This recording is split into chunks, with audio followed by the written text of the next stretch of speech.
గత 10-12 ఏళ్లుగా పైన పటారం లోన లోటారంలాగా బీజేపీ కేంద్రంలోని బీజేపీ ప్రభుత్వం వ్యవహార శైలి ఉందనేది గ్రోకు అన్ని అంశాల్లో తేల్చి చెబుతోంది. అది ఏ రంగం తీసుకున్నా కూడా అన్నిట్లో వైఫల్యమే అనేది గ్రోకు చెబుతుందన్నమాట. సో దాంతోపాటుగా ప్రభుత్వాల్ని కూల్చడంలో పార్టీల్ని చీల్చడంలో బీజేపీ ఘన అని, అలాగే కాంగ్రెస్ కూడా ప్రభుత్వాలను రద్దు చేయడంలో కాంగ్రెస్ కూడా ఆరితేరిందనేది గ్రోకు ఇస్తున్నటువంటి ఆన్సర్స్. రాకేష్ గారు, గ్రోకు చెప్తున్నటువంటి సమాచారం మొత్తం దేశవ్యాప్తంగా ఎట్లా సంచలనాలకు సృష్టిస్తోంది?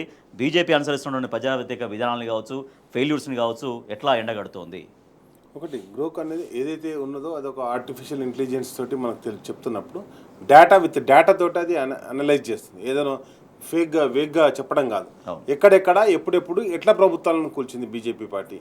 ఇప్పుడు గ్రోక్ను అడిగింది ఏంది, తెలంగాణలో ఉన్నటువంటి 10 మంది ఫిరాయింపుదారు ఎమ్మెల్యేలను కాపాడుతుంది ఎవరు అని అడిగారు నెటిజన్లు అందరూ. అడుగుతూ దానికి ఏం చెప్పింది సమాధానం?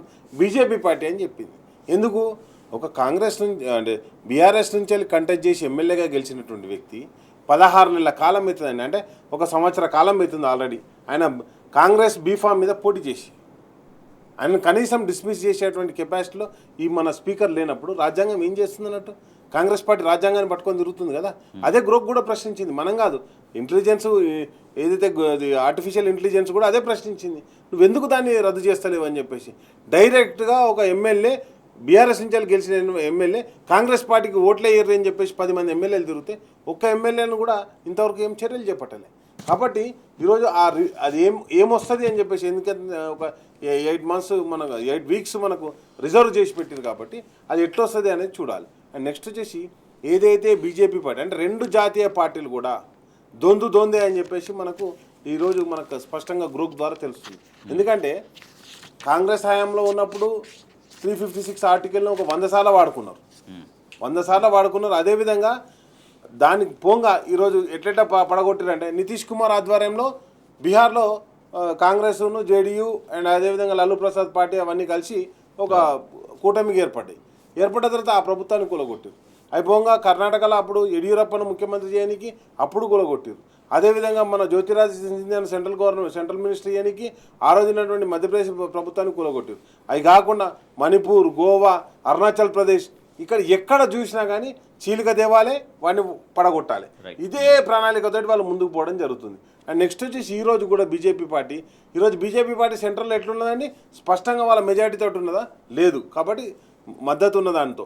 అండ్ నెక్స్ట్ వచ్చేసి గతంలో వాళ్ళు కలిసి పోటీ చేసినటువంటి శివసేనను మహావికాస్ అగాడి అని చెప్పేసి దాన్ని ఏం చేశారు, దాన్ని కూడా చీల్చారు. అంటే ఎన్సీపీని చీల్చారు, అదేవిధంగా శివసేనను చీల్చారు. ఈ రోజు ఉన్నటువంటి షిండేకి కూడా పొగ పెడతానే ఉన్నారు.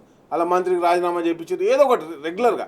నేనేమంటానంటే ఆ రోజు ఉన్నటువంటి కాంగ్రెస్ పార్టీ ఏ విధంగా అయితే ప్రభుత్వాలను రద్దు చేసింది, కాంగ్రెస్ పార్టీ ఫస్ట్ ప్రభుత్వం రద్దు చేసింది నంబూద్రిపాల్ ప్రభుత్వాన్ని 1959లో రద్దు చేసింది. ఆ తర్వాత క్రమంగా మన రాష్ట్రంలో చూసుకుంటే మనం టీడీపీ ఏదైతే ఎన్టీఆర్ గారు గెలిచినప్పుడు 84లో ఆయన ప్రభుత్వాన్ని రద్దు చేసినటువంటి దాఖలాలు కూడా మనం చూసాం. కాబట్టి ఎక్కడికక్కడ ఎప్పుడైతే అప్పుడు వాళ్ళు వెంటనే యూటిలైజ్ చేసుకుని ముందుకు పోయేటువంటి పరిస్థితి ఉంది. కాబట్టి నేనేమంటున్నా అంటే ఈరోజు ఎందుకు ఈ 8-10 మంది మీద చర్యలు చేపట్టట్లేదు అది కూడా ప్రశ్నిస్తుంది.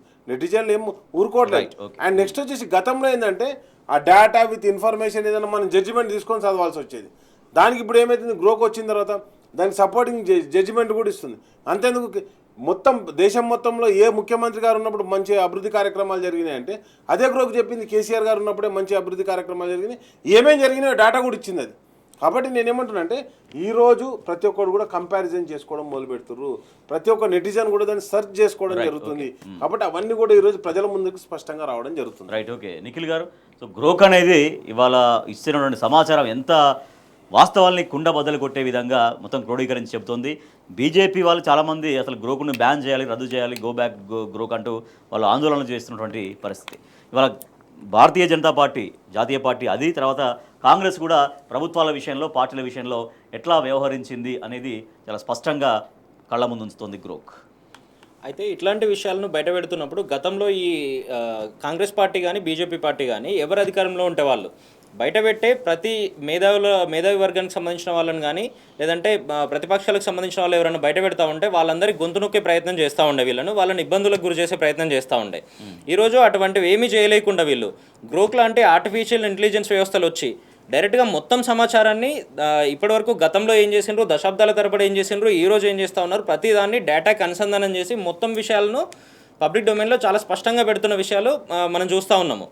ఇదే కాంగ్రెస్ పార్టీ గతంలో దాదాపుగా 100-110 సార్లు వీళ్ళు రాష్ట్రపతి పాలన ఆర్టికల్ 356ని ఏ రకంగా వాడినరు, వాళ్ళ స్వప్రయోజనాల కోసం ఏ రకంగా వాడినరో మనం చూసినాము. బీజేపీ ప్రభుత్వం వచ్చిన తర్వాత కూడా గత దశాబ్ద కాలం నుండి 11-12 సంవత్సరాల్లో కూడా వీళ్ళు ఏ రకంగా వాడుతున్నారో మనం చూసినాము. ముఖ్యంగా మన సరౌండింగ్స్లో చూస్తే కూడా మహారాష్ట్రలో గత టర్మ్లో వీళ్ళు ఏ రకంగా శివసేనకు సంబంధించిన ప్రభుత్వాన్ని కూల్చిన తర్వాత మళ్ళీ దేవేంద్ర ఫడ్నవీస్ గారి నేతృత్వంలో ప్రభుత్వాన్ని ఏ రకంగా ఏర్పాటు చేసిండ్రో ఇవన్నీ మనం చూస్తూ ఉన్నాము. కాంగ్రెస్కి సంబంధించి కర్ణాటకలో ఏ రకంగా వాళ్ళ ప్రభుత్వాన్ని కాంగ్రెస్ ప్రభుత్వాన్ని కూల్చి బీజేపీ ప్రభుత్వాన్ని ఏర్పాటు చేసిండ్రో మనం చూసినాము. ముఖ్యంగా మీరు తెలంగాణలో కూడా గమనిస్తే గత టర్మ్లో కేసీఆర్ గారి నాయకత్వంలో 88 మంది ఎమ్మెల్యేలతో రాష్ట్ర ప్రభుత్వం అధికారంలోకి వచ్చిన తర్వాత కూడా ఆ ప్రభుత్వాన్ని కూల్చడానికి ఎన్ని ప్రయోగాలు చేసిండ్రో, ఎన్ని రకాలుగా కేసీఆర్ గారిని ఇబ్బంది పెట్టే పరిస్థితి వీళ్ళు క్రియేట్ చేసిండ్రో మనం చూసినాము. దీనికి సంబంధించి మొయినాబాద్లో తాండూరు మాజీ ఎమ్మెల్యే రోహిత్ రెడ్డి గారికి సంబంధించిన ఫామ్ హౌస్లో వాళ్ళ బీజేపీ అగ్రనాయకులు స్వయంగా వచ్చి వాళ్ళకు డబ్బులు ఆఫర్ చేయడము, ఇంకోటి ఆఫర్ చేయడానికి 4-5 ఎమ్మెల్యేలను అక్కడికి పిలిస్తే ఆ ఎమ్మెల్యేలు ఏ రకంగా ఆ మొత్తం డేటాను తీసుకొచ్చి పబ్లిక్ డొమైన్లో పెట్టి బీజేపీ వాళ్ళ బట్టలు కూడా తీసిండ్రో మనం చూసినాము. ఆ రకంగా బలంగా స్థిరంగా ఉన్నటువంటి కేసీఆర్ గారు లాంటి నాయకత్వం వహిస్తున్నటువంటి ప్రభుత్వాలను కూల్చడానికి కూడా వాళ్ళు ఎటువంటి ఆలోచనలు చేసిండ్రో మనం చూస్తూ ఉన్నాము. ఖచ్చితంగా ఇటువంటి ఆలోచనలన్నింటిని మానుకొని వీళ్ళు స్థానిక ప్రభుత్వాలు ఏవైతున్నాయో వాటిని మరింత బలోపేతం చేసే విధంగా పనిచేయాల్సిన అవసరం ఉంది. లేదంటే ఈ మధ్యలో కొత్తగా వీళ్ళు తీసుకున్న స్టెప్స్ ఏంటంటే రాష్ట్ర ప్రభుత్వాలు ఏవైనా వాళ్ళు చెప్తే వినని ప్రభుత్వాలు, లేదంటే వాళ్ళ అడుగులకు మడుగులొత్తని ప్రభుత్వాలు ఉంటే వాళ్ళని ఏం చేస్తూ ఉన్నారంటే సింపుల్గా వాళ్ళకి రావాల్సిన ఫైనాన్స్ కమిషన్ నిధులు కానీ, లేదంటే వాళ్ళకి జాతీయ ప్రభుత్వానికి సంబంధించి కేంద్ర ప్రభుత్వానికి సంబంధించి వాళ్ళకి రావాల్సిన ట్యాక్స్ డివల్యూషన్ నిధులు కానీ ఇవి మొత్తం ఆపేస్తూ ఉన్నారు. మీరు ఈ ప్రభుత్వాన్ని కూల్చేసి కొంతమంది ఎమ్మెల్యేలు మా దాంట్లోకి రండి, వస్తే మనం ప్రభుత్వం ఏర్పాటు చేద్దాము, అప్పుడు డబుల్ ఇంజన్ సర్కార్లను ఏర్పాటు చేసి చాలా విస్తృతంగా అభివృద్ధి చేద్దామనే డబుల్ ఇంజన్ సర్కార్ నినాదాలను తీసుకుంటా ఉన్నారు.